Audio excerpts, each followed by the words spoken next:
FOMS, fear of missing something. So it's not like FOMO, but it's just as powerful. Actually, FOMO is not that powerful, I'd say, compared to fear of missing something, especially when you're a parent. When you have somebody else's life literally in your hands, right? Like the cute thing about babies is that they're dependent. The scary thing about babies is that they're dependent. When you're very little, I know some people who are even afraid to hold these newborns because that head, it's just sort of like, can I break their neck or something by holding them wrong? They're like, oh, this, no, no. Or what if I drop them? They're like so little, right? And the thing is, you can't let it hinder you. Let me give you an example. When I was in residency, we had this attending who would stay very late at night. Very hardworking, would say. I didn't work with him that much. I hear a lot of stories about him. And so I was like, wow, he's a really diligent, good doctor. And then I started hearing more stories about people who worked with him more closely. And as these people became more intelligent or knowing things, right? Because you're an intern, you're just a stupid person whose job is to do stuff other people tell you because you don't know anything, right? But as you start learning something, you start wondering what this attending is actually doing. And I came to a conclusion after talking to many other people that he actually should not be a doctor. It's not because he's slow. Some people are just slow. That's fine. They can finish their work, stay late at night on their own time. That's fine. The issue is he gets scared of doing stuff. He is scared of missing stuff. So he won't discharge any patients in this week there because what if I miss this? What if I miss that? And I would say it's not so much about it's safer having the patient stay in the hospital because somebody else is going to discharge him at some point in time. It's that he is afraid to take responsibility. He is afraid to take decisive actions, right? So he's often running downstairs to talk to the radiologist because he's wondering about the CT scan. He looked at himself. He's wondering if they missed this or they missed that. I would say that, yeah, it's possible the radiologist could miss something. But they're like trained in reading CT scans. If you're a surgeon, you know how to read CT scans because you just do it so much because this is part of your training. You gotta get that CT abdomen before you get, any surgery. But he's not necessarily an expert on reading CT scans. He may be good for an internal medicine doctor, a general internal medicine doctor, which isn't saying much, right? And the thing is, he's afraid of missing something. Fear of missing something. FOMS, right? FOMS. And I think I see it also in parents. So let's talk about babies. They're simple. So there's only 3 things that could be bothering them. So they have gas, right? Burping may or may not help. Okay. Because you can't just automatically get it out. It doesn't work that way. So, or maybe they're hungry, right? Oh, feed them. Okay, solve that. Or they have a wet, poopy diaper, right?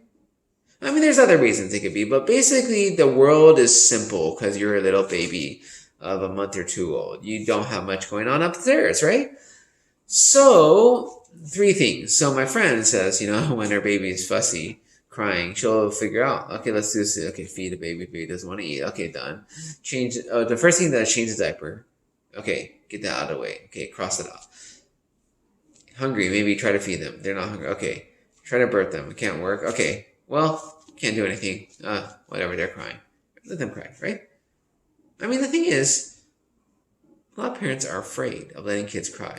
Because they're afraid that, what if I miss something? What if they're uncomfortable? This is their way of expressing themselves. I don't want to neglect them. I don't want to abuse them, right?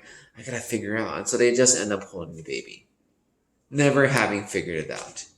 Except that the baby does calm down. But still, never having figured out what's wrong. And here's the issue. So, I've been trying to train my daughter, who's only 2 months old. And the thing is, I'll let her cry. My wife doesn't like it. But I'll let her cry. Because I know she's not hungry. Right? Her diaper has been changed. Oh, because she was fed recently. Diaper has been changed recently. Right? And the gas, I don't know, maybe she has gas. Maybe she doesn't. Right? I try to burp her. Got nothing out. But the thing is, I'm pretty certain that she's crying because she doesn't want to be put down to go to sleep. Because I'm holding her, she's fine. And then you go like this. And as soon as she's going down, she starts bawling. You're like, well, pretty sure that's related. But the thing is, am I missing something? Can't she have pooped in that? I mean, I changed her half an hour, but can't she have pooped? Maybe she got hungry. Maybe like she already digested her. She digests her food really fast. Like some babies may need to eat every 2 3 hours, but she maybe 1 hour ago. Maybe she's having a growth spurt. Maybe she's having an effective vaccine she got 2 days ago. I mean, who knows, right? Except for the obvious fact, cause effect, put down, cry, right? She was fine when she's not hungry and she just becomes hungry.